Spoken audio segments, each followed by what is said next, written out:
Hey, welcome to Optimize Your Body with Martin Silva, where we talk raw, uncut facts to truly help you optimize your body. Okay, Drew, we're rolling now for the 20th time. It took us about an hour to get going. And yeah, well, hopefully we can get this podcast done within about half hour, yeah, because we always go well over. We talk way too much shit. So yeah, how you doing, mate? You good? I'm good, mate. Yourself? I just want to congratulate you on your recent Instagram post. You really made it, and you got yourself on the shirtless dicks page. So congratulations on that one. I know. I'm really happy with that, mate. Shirtless dicks. What a lovely page that was. You know, me half naked. One of my my kind of gay-looking photo shoots.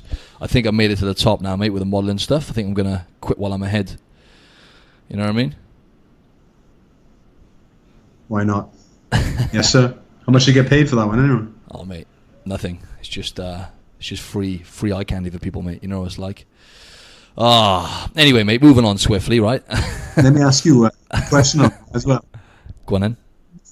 Let me ask you a question on that. How many DMs do you get from like those type of companies asking you to do kind of shirtless jobs or naked jobs? Because I've had a few lately as well. Yeah, I don't get as many nowadays, mate, because I've changed my approach now. Obviously, probably about, 20% of my pictures are like shirtless ones now, whereas before it was 100% me half naked. I used to get all sorts, mate. I've been offered to do porn heaps of times. You know, like the muscle worship stuff as well. Have you got any of those ones? The muscle, just for the listeners. Yeah. Muscle worship. I'm not sure if they know what it is. I've had one of these. I literally had one a couple of days ago, mate. So. Yeah. It's where guys obviously good money though if you're into it, you know. If you're homeless, yeah, it's great money, mate. But I mean, it's not something that I actually know loads of guys who do it, mate. Like loads of guys who used to do. Go on. I think it's prevalent in the bodybuilding community, right? It is very prevalent in because they got to pay for, if you're not a professional bodybuilder, you got to pay for your gear and things like that. 100%. And it's very prevalent in that section of the community. But 100%. If you look at Kai, look at Kai Green. I haven't done it myself yet, but yeah. If you look at Kai Green, he done porno, didn't he? He done lots of porn and stuff, didn't he, before he made it? And like obviously we get our money from PT and whatnot, yeah. But you can imagine, like I've known loads of fitness models who literally they do it on the side. You know what I mean? Like just for the listeners, I think they know what it is. But like guys watching, getting off on you sitting there, pretty much half naked. Like I don't know, it doesn't float my boat, Drew. I don't know about you, but. No, I'm good, man. I'll stick to my PT sessions, man. I'm more than happy doing that and building a good presence with that. So exactly. So on that topic, that's not exactly the type of online presence I want to build. No, exactly. That's it. I've gone down that rabbit hole before, mate. Which is why, you're chasing likes on Instagram, mate. You know what it's like. You're chasing likes. You post half naked photos, you get like 5-10 times the amount of likes. But nowadays, I'm just like, do you know what? Like, I've actually finally gotten away from that. How many likes I get kind of thing, because like I'll post a picture of me and you've just done a podcast, probably get like 100 odd likes. Post a half naked picture, get close to 1,000 likes or whatever, and it's easy to chase that and get stuck in that. It's crazy how people it's madness, isn't it, nowadays? Have you lost any followers as well? Obviously, you're trying to provide more value now with your posts, and then there's less content of you standing there in your underwear.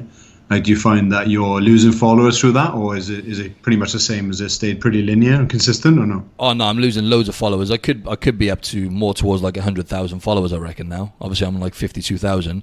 I'm gaining a lot. I'm gaining loads of followers, and now I'm gaining. After it's taken me ages, like over the last few months. Since getting my name out there on podcasts and whatnot, and the Channel 9 thing I've done, I'm actually getting the right people following me now. People want to find out about fitness, and they're into the podcast and all that kind of stuff. But it's taken a while, man, and I'm losing so many followers that my following's staying around about this. Like, it is going up, but let's just say I'm gaining like an extra 20-30 followers a week. I could be gaining probably hundreds or thousands. You know what I mean? If I was just posting half naked, what was it called? Shirtless dick pics. Yeah. it's definitely kind of that line, isn't it, between like you obviously providing value for clients and then getting a certain type of following anyway. But you just got to stick with it. I think keep providing the value you are, and I'm sure you build from there. But for me, it's difficult as well because I'm trying to put like my new modeling pics out there and try and build my portfolio. Like you say, you want that validation with different likes, right? And rather than me putting like a little bit of content of what you do need to do with your eating or nutrition or training, and then I get like say 30 to 40 likes as opposed to 200, 300 likes through a picture of me with my abs out. So exactly, yeah, it's important for you to mix it up right now, isn't it? But anyway, mate, moving on. So how to discover your abs, right? I haven't even actually got a request from the audience, but I thought, it always gets loads of traction whenever we talk about abs. So how to discover your abs and how to shift stubborn body fat as well. I think they both fall hand in hand. How many times do you check to see if your abs are still there on a daily basis nowadays, mate?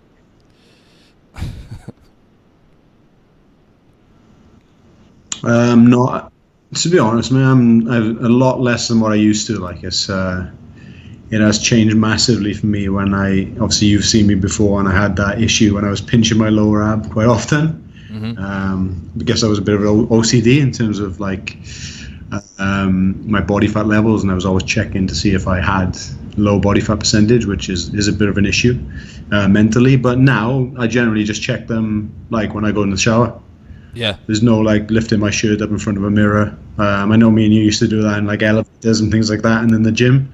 It's very rare that I'll do that now. It's definitely that switch has changed for me, like from obviously focusing mainly on aesthetics to health. I'm in a better place mentally, so there is less focus on me lifting my abs up and checking them in the mirror as I used to. How about yourself? Yeah, same, mate. So, whenever I get up early hours in the morning for a pee or whatever, boom, straight to the mirror, check my abs. I would say I used to check, even up to about a year or two ago, I was checking them quite a lot. But I would say I used to check at my worst probably about literally, I don't know, I reckon we're both about the same here. It's got to be at least a few times an hour, right? So we're probably looking at about 20, 30 times a day minimum. We used to look in the mirror to see if our abs are still there, right? When we were driven, as you said, when we were driven by aesthetics and how we looked, right? But nowadays, as you said, it's just like, because we're tuned in with all the health side of it, I don't even look. Like I'll look a couple of times, and right now my abs have been better anyway because I'm bulking.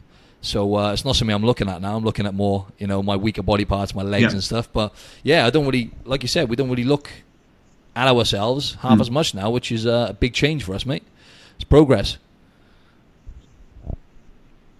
And how is that in terms of like, obviously mentally for you when you're bulking, like you're losing that, you're losing the shape of your abs a little bit, not too much from what I've seen in the pictures, obviously, but there is that shift you have to make in your mind that, hey, I'm trying to build muscle, I'm going to increase my calories, I may put on a little bit of body fat. How has that transition been for you lately? Because you stay relatively lean all year round, right? Yeah, that's it, mate. And to be honest, I haven't put on that much body fat, but like, yeah, for sure, I put on a couple of percent of body fat. And it's not that noticeable, mate. It's like just when I've had like the other day, like at the end of the day, when I'd eaten loads of carbs, drank loads of water, and put away like over 4,000 calories, I looked and I thought, obviously I was, when it comes to putting a picture up on Instagram, like sometimes it'll still take me like, I'm not gonna lie, like 30, 40 shots, maybe not that many, like 10 takes to get the right shot of my abs. And I'm just like, nowadays I just took one shot the other day, and mate, even now that's the first time I've done that in ages. I just took one shot and my abs look like probably the worst they've looked in ages, and I just thought, like, who cares? You know what I mean? Like, to most people you're in great shape, but it's just this stupid kind of like body image thing that, guys have, and it's like, as you've said before, it's much more prevalent in guys now, right, Drew, than, just women.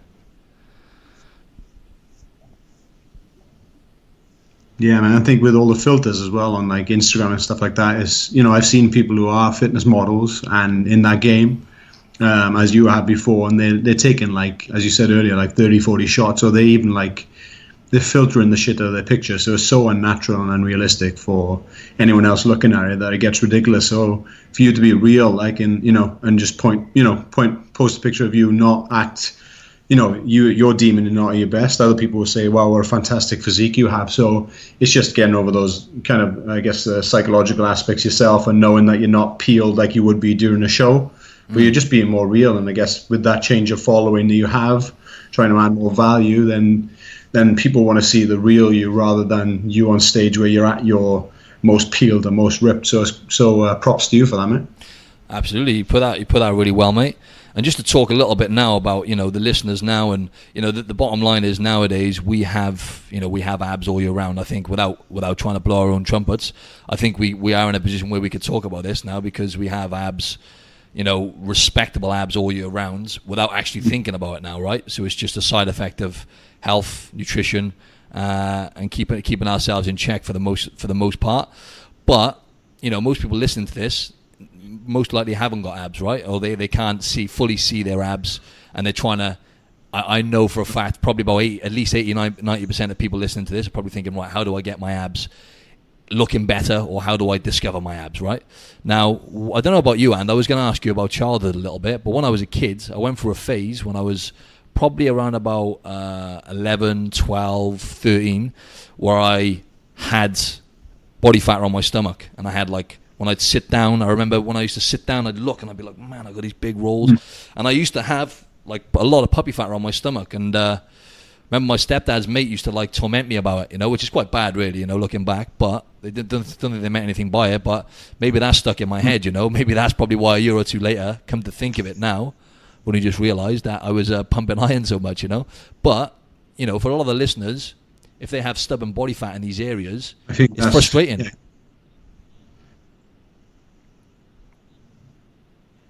Yeah, it's funny enough for me, for you saying that now. I remember like one of my best friends at the time, his brother actually said to me, I had like a shirt on, which was, I think it was an Adidas shirt, I remember it now. And it had like little holes in it. And I remember him like, he kind of poked me in my stomach and he said like, is anyone in your family overweight, or your parents overweight, or something like that? And that was like that realization that I needed to do something about it. So from that moment on, and I guess that's probably kind of stuck with me as I've grown older, like insecurities. From that moment on, I remember like I started training more. I was obviously playing sport, but started running more, like swimming, anything I could do to just drop that body fat. And like each evening I was doing a lot of sit-ups, like push-ups, sit-ups, pull-ups, that type of stuff every evening before bed. And that kind of stuck in my mind that he said that. And even now, you know, obviously certain things that happen when you're younger affect you when you're older. And looking back, you saying that now has kind of triggered what he said to me. And that's probably where I have certain issues insecurities and issues that I have with my body now. So it's interesting you say that, actually, mate.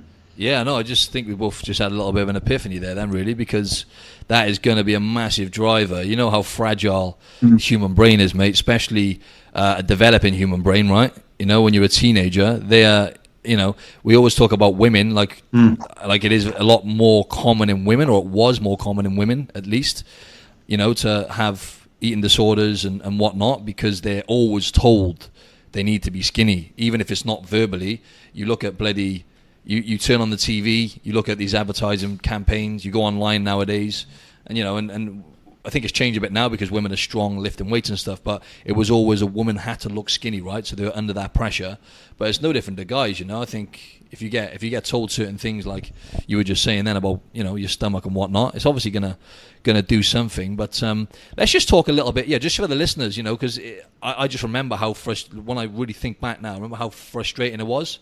Like, and I tried thinking yesterday, you know, how would I feel now if I had like excess fat around my stomach, you know? And I was thinking, obviously, it wouldn't feel nice, right? I'd be trying to get rid of it, and I'd be constantly looking at it, right? So it's easy for us to say, you know, we don't look at our abs anymore, but that's been a really long road to get there, right? And let's just talk about why we find it attractive as humans, right? You know, it's for guys, you know, for women to find guys attractive, it's the waist to shoulder ratio, right? Smaller waist, wide shoulders, and also glutes as well. A guy with good bum muscles and glutes, it's good signs of someone who would be able to support, you know, from an evolutionary standpoint again, who would be strong and a good guy to obviously support and look after, you know, his newborn and his partner or whatever. So that is why people find it attractive, and the same for guys to women. You know, it's the waist to hip ratio. Women with a small waist and well-developed glutes, or, you know, childbearing hips, they like to call it. That's what guys find attractive, right? So there's an evolutionary reason why we find this attractive. It's not just, you know, social media, right? Yeah, definitely, mate. And I've kind of got a quote in that. Obviously, we're talking about lowering body fat percentages, and we know that for the most part that will give you more prominent abdominals, right? For me, I was going through a phase where I didn't really train my abs, so like I was inherently lazy with them, and I would go for long periods without training them because I felt that I would brace them during the big lifts, like the compound lifts, squats, deadlifts, and my abs were exposed because of the leanness, so I kind of got away with it. But because of that, I've got like a poor connection with my abdominals. Like I've had lower back issues with my hips. So now I'm starting to make that a priority again, to train my abs and train them effectively, and train like my obliques so they become stronger stabilizing muscles for those big lifts. And I have got stronger from that, but it's been kind of a slow process getting back into it, going from being young and having that said to me and doing sit-ups every night to then thinking, well, I'm lean anyway, you can see my abs, I'm not going to train them. And it's been a big transition doing that, mate. So for you, are you training your abs regularly now, or would you say that training abs gives you abs? Because one of the biggest questions I'll get asked in the gym, or get approached, especially by women a lot, they'll say, can you give me some ab exercises? I want to flatten my belly, when we know as trainers that there's a bigger scope to it, and we need to make other habitual changes to lower our body fat levels to get the abs. Absolutely. And no pun intended there. Absolutely. You see what I did there? That was terrible. Sorry. Let's move on, mate. That was awful. Yes. Anyway, come on, keep it together. Keep it together. No, honestly, I put a post obviously on my story the other day. I was talking about abs and peeling off the layers and stuff, and I got loads of traction. I put a blog up there, and I had loads of hits on it, and I thought, that just goes to show we need to do an episode on this. But yeah, great point again you touched upon there about peeling off the layers. You know, when it comes to exposing your abs. And I get that. I don't get it as much nowadays, but yeah, it's still common for people to say, you know, what's the best thing for me to do to get abs? You know, and obviously a lot of the time people are carrying a little bit too much body fat. It's a long-winded question. Definitely, mate, definitely. And there's not many people walking around, you know, for a woman, let's just say for argument's sake, you know, generally from what I've seen, they have to be 20% maybe under to see abdominals, you know, sometimes under 15%. And even lower, you know, there's not many women walking around with body fat that low. And the same goes for guys. Generally need to be in single figures, say 10% or under, to see really good defined abs.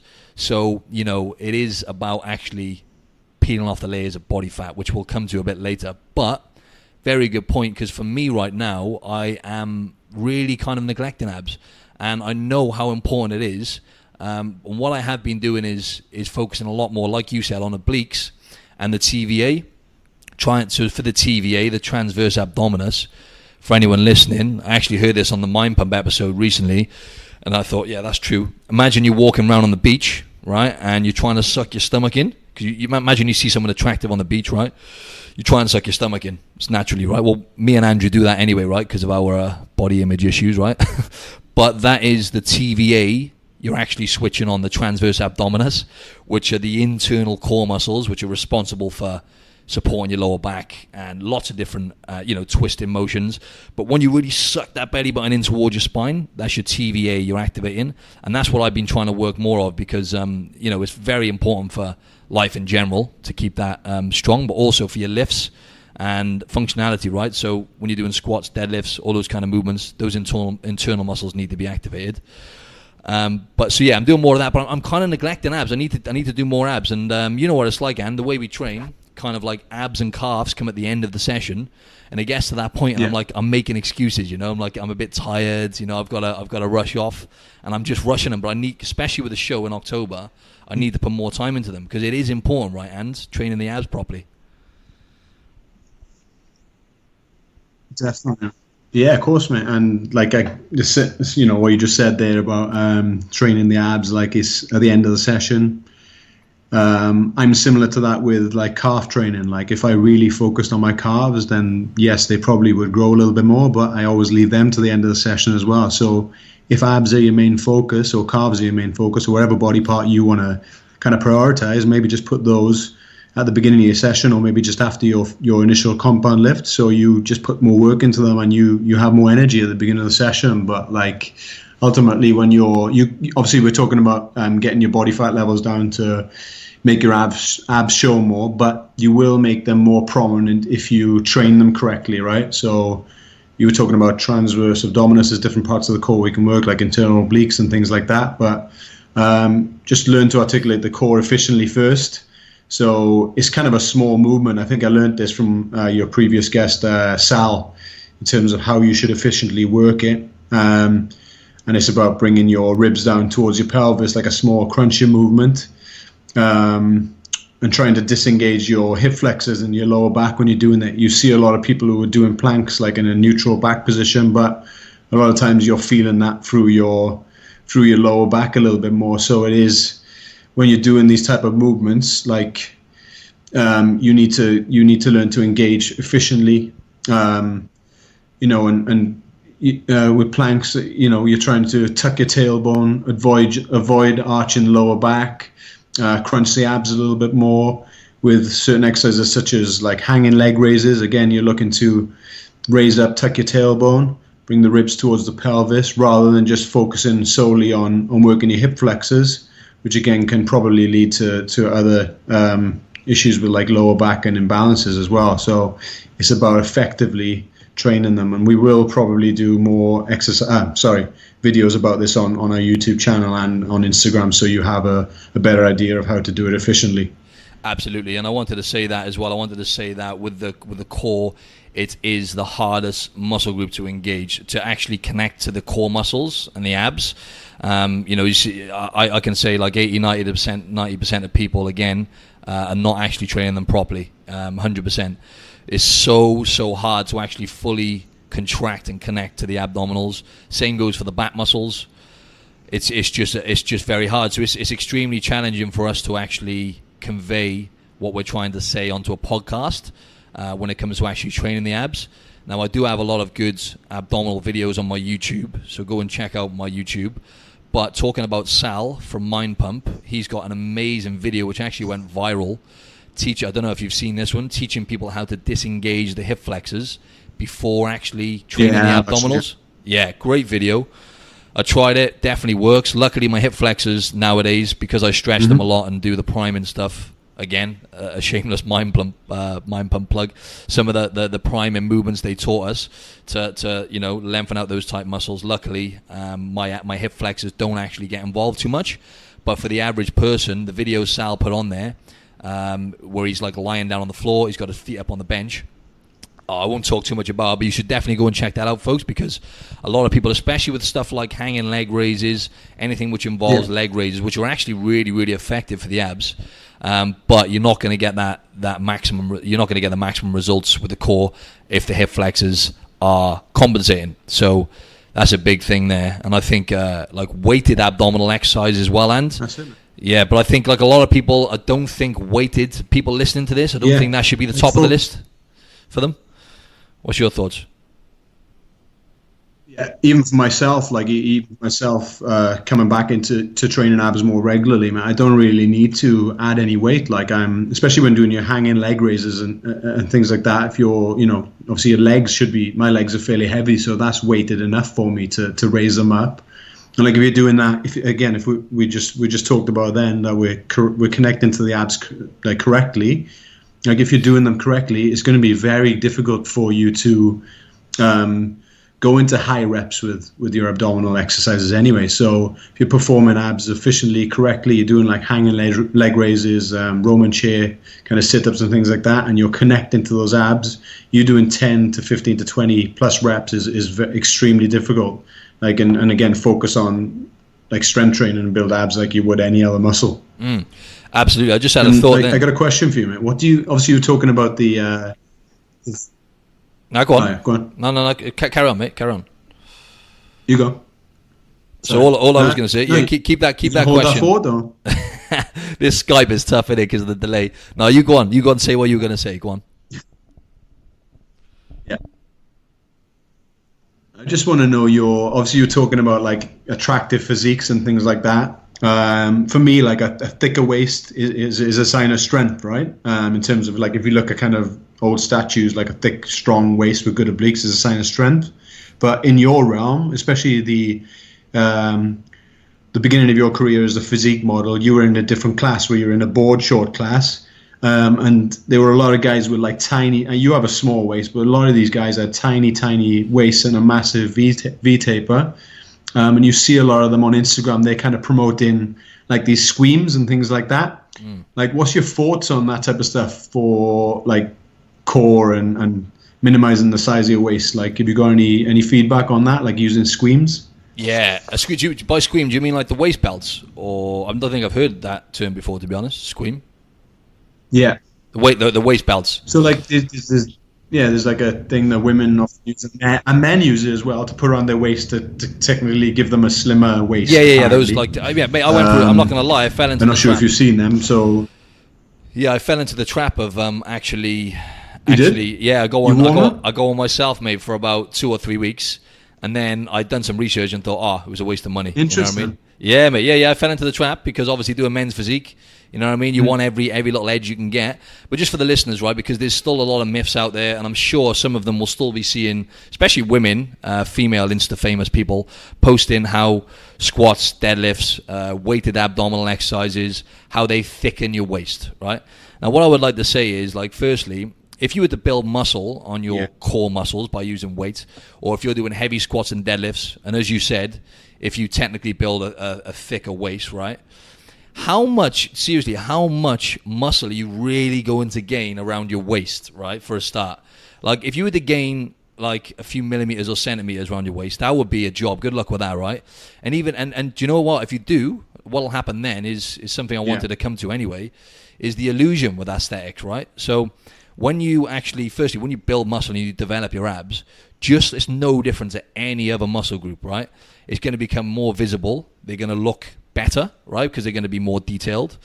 And your waist is actually going to look smaller because you've got more prominent abs. So even if you were to build, like, it's unlikely you're going to build much around your waist anyway, right?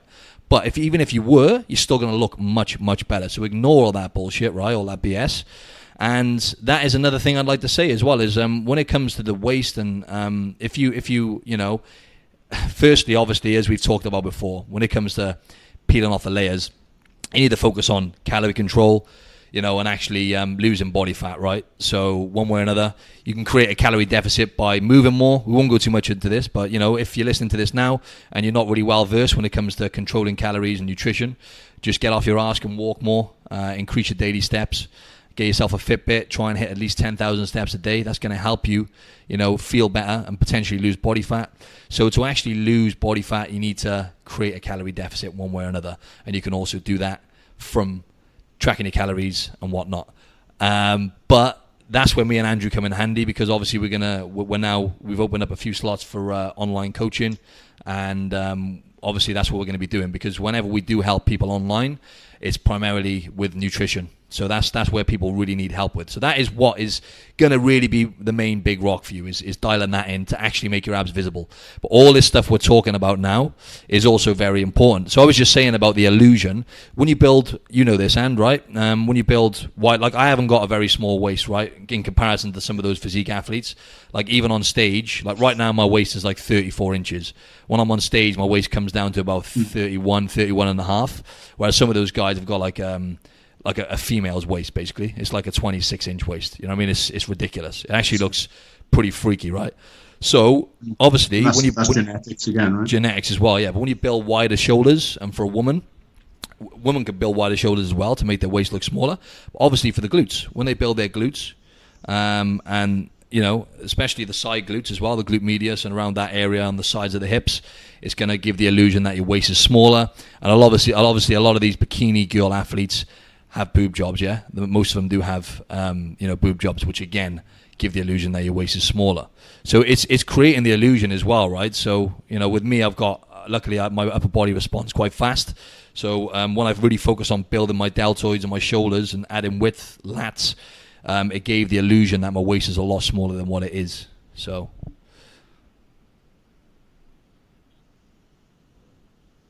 Nice, man. That's it. And again, like obviously you're discussing waist and stuff like that there. If you have like good looking obliques, then it's going to give that illusion that you have a smaller waist. Plus, you're going to look a lot stronger. And just taking back to like squeams and belts and things like that. I've seen people on a video earlier doing like everything with a belt on, and I understand like if you're a powerlifter and you need it for competition, you want to lift heavy, but other than that, it's taken away from you actually engaging like your abdominals and your core.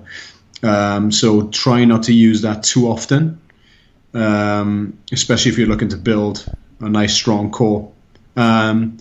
Exercises, as we said, if you want more prominent abs, like exercises I would say to do would be like a simple reverse crunch. On a bench, just tucking your tailbone under. As we said earlier, hanging leg raises done correctly for obliques, strong obliques, and to help with stabilizing muscles for some of your bigger compound lifts. I'd probably go for like some chopping movements, like half kneeling chop, side chops, maybe some carries, things like that. But again, just focusing on doing them correctly, deactivating your hip flexors and your lower back, and stabilizing yourself efficiently. That's it. Absolutely. And I think what I was going to say earlier was I'll put a short video up actually on YouTube. I'll just keep it simple and use some.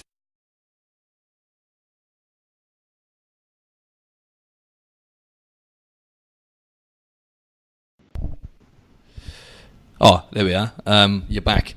Anyway, I was just saying they kind of cut a little bit there, so sorry about that to the listeners. Okay. I was just saying a lot of the stuff we've created for the website, we've created a whole massive exercise library for people to access once it's live, which hopefully should be next month. I'll just put a few of our favorite ab exercises that we've done tutorials on, short videos, 30 seconds each really, put them together onto a YouTube video. So yeah, for the listeners, I forgot to mention that as well. We actually have started recording the videos of these interviews as well, which are going to be posted on YouTube. So go and subscribe to my channel. I'm most likely going to change this channel to Optimize Your Body, but for now it's Martin Silva Fitness. Go and subscribe to my YouTube channel because there's lots of great content on there for the abs and all sorts. And yes, obviously this podcast interview is going to be on there as well. So if you want to see a pair of chumps talking shit, then crack on. But yeah, so that's that really. And I've kind of lost track of what I was saying. So obviously we're talking about dropping body fat and having your abs looking more prominent. So like, how would you get rid of, I guess, the stubborn body fat? Is what you were talking about at the beginning of the podcast, right, Mark? Yep. So ultimately, are we talking about like preparing for a show or shoot, or are we just talking about vacation? Just for the average person, yeah, just for the average person, vacation and whatever. Right. So it depends really how lean you want to get, right? I think that, and you're going to ask yourself, question yourself why you want to do it as well. Like if you're looking to try and get into single digit body fats, then it can be like, it can require a lot of dedication and a lot of sacrifice. So depending on how lean you want to get, it's, for me, it's like if you're going on vacation, just like you said there, like I believe that like time is probably of the utmost importance anyway. Like, as I told you, I think you may have a wedding to go to in Turkey before a show that you do in October, right? So no, I'm not doing that now because we're doing the stag do, right? So I'm not doing that. But right. Yeah, okay. I want to be lean. I want to be lean to stand next to you, Andrew, in Malta. I'm gonna work. I'm started cutting already for that because my insecurities. No, I'm kidding. You want to get ready as early as possible. So if you do have, like, we got a stag do coming up, like, if possible, try and get as lean as you can with a few weeks to spare. So it allows you more time then to make adjustments easily rather than rushing towards the end and throwing everything in your basket. If you get ready a week before, then you're not going to sacrifice a high percentage trying to get 5% better in terms of your physique, right? So if you're, what would you say on it, Marty? Absolutely, yeah. I mean, yeah, that's the thing. Like, when it comes to getting, if you're listening to this and you want to get down to super low body fat figures and you want to be shredded, which I'm sure a lot of the guys listening do want that based on the messages I've had. So, you got to ask yourself, firstly, like Andrew said, why you want to do it, right? Because, like, it sounds a bit woo-woo, right? But I can guarantee you when you get there, if you were to get into single-digit body fat figures, which is bloody low, by the way, you're going to look pretty shredded if you're under 10% most of the time. what's going to happen then is you're going to be looking at the next thing. Then, how can I make this part bigger, or how can I do this? How can I do that? It's kind of a never-ending road. But what I was going to say to that is, you've got to really check yourself in terms of like, you need to focus on the other stuff really. You've got to take your focus away. I know it's hard to say, but you really have got to try your best to switch your focus. You're still going to be looking if you're looking to develop abs and you want to see you want to make the waistline smaller or whatever your goals are. You're always going to be looking for it. That's natural. But when you start really putting your energy into focusing on your performance in the gym and like building your strength, connecting to your core muscles in the gym, and really focusing on connecting to each body part really, and focusing on your energy levels and like just drinking enough water and just being more aware of everything related to health, because that's how Andrew and I have got to where we are now in terms of our physique and our wellness, is just from really switching our attention. And I'm going to shout them out again, Mind Pump, because they were the game changers for us. Mind Pump Media podcast completely helped us. Although it's a lot of the stuff they talk about, as we've said, we already kind of knew a lot of it. They were just bringing it to light and giving us more detail on their story and stuff, and we can relate to a lot of their struggles as well. Because from what I've seen, people who get to the level we're at, and a lot of these people online who are actually killing it, people who are like Mind Pump, who are genuinely fit, healthy people with well-balanced lifestyles, and they also look great as a side effect. They've normally gone through some sort of struggle with food, body image, and that's guys as well, guys and women across the board. So that's it, man. And just do realize that as you get leaner, you are going to have to be like a little bit more disciplined and more diligent with, like, I guess I would personally track my calories if I'm looking to get as shredded as possible. Like, to do it without tracking is going to be very difficult. So there's definitely going to be less room for error with that. Like, now, when I'm not preparing for anything, I will allow certain things in my diet that I wouldn't necessarily allow when I'm trying to get a bit leaner, like maybe having a little bit of extra peanut butter without tracking, or extra calories here and there without tracking. So when you're dialed in, you are going to have to be on top of your game, really. And then when you get down to those low digits, you'll start to notice every little change in your body, right? And you will start to realize that with every little mistake you make, you might look slightly different. There we go. You have to take that into account, right? And absolutely, you can't really get away with what you normally would get away with, depending on how you want to look. Like, you can quite easily achieve like a great. What are you now, Martin? What would you say you are in terms of body fat? Body fat. Oh, look, if I, it depends. If I do it on the DEXA scanner, so a proper, which a lot of people say they're lower than they are, right? Because they use the calipers and whatnot. But if I use a DEXA scanner now, then I probably would be, I'm guessing, probably around about 12-13% on the DEXA scanner. But if I was to do the skin fold, you know what I mean? Like, if I was to pinch my skin, I'd probably be down at about 7 or 8%. So it's, yeah. So like at that, you're allowing yourself more calories at the moment, plus you're doing less activity, right? And so you're still looking a lot better than a lot of people might going on vacation. So it depends how far you want to push yourself. Like, if you want to keep yourself around 10 to 12% body fat, then it's going to be a lot easier than it would be getting under 10 and dialing yourself into those low figures like 6 or 5. So just have check yourself on that one and see how far you want to take it. Ultimately, you can start decreasing your calories and things like that by switching food choices and not necessarily tracking. Like I said, if you are looking to get really dialed in, then it's probably important to weigh and measure your food to get yourself down to those lower figures. Definitely, and that's a great way to end it, I think, there, mate. And I'm running out of time anyway. But really, I've got lots more to say on this, but we're good. yeah, that's plenty, mate. And I just wanted to wrap it up with, when it comes to people listening now, I can imagine like people are like, okay, I'll start tracking, but then what? You know what I mean? Like, people who are starting from scratch and they haven't got that guidance, yes, they can start tracking, and it does make them more aware, and it's a great tool.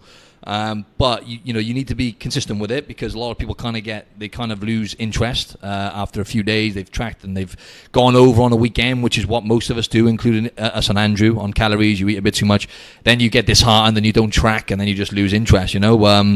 But give us a shout, because we'll help you. That's what we're here for. We're looking to to push more into the online space, coaching space again now.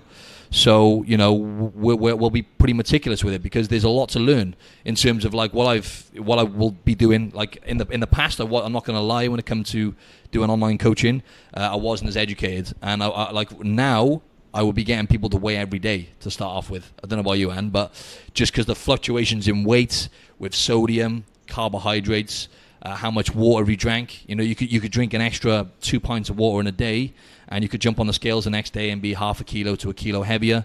You know, so tracking your water as well is very important. So, you know, it's not hard, but it is simple. However, a lot of people will benefit from our guidance, I think.